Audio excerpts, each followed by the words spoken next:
গোলাপগঞ্জে স্বামী বিদেশ থেকে ফেরার পরদিনই হোসনা বেগম নামে এক গৃহবধূর ঝুলন্ত লাশ উদ্ধার করা হয়েছে।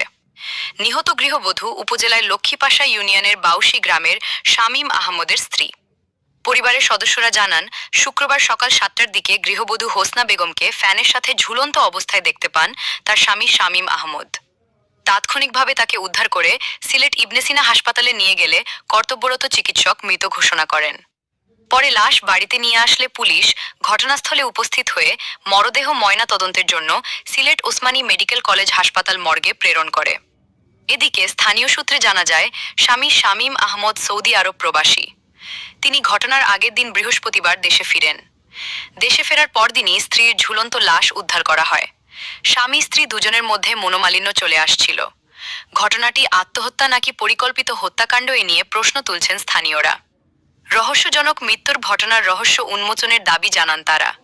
মরদেহ উদ্ধারের বিষয়টি নিশ্চিত করেছে গোলাপগঞ্জ মডেল থানা পুলিশ।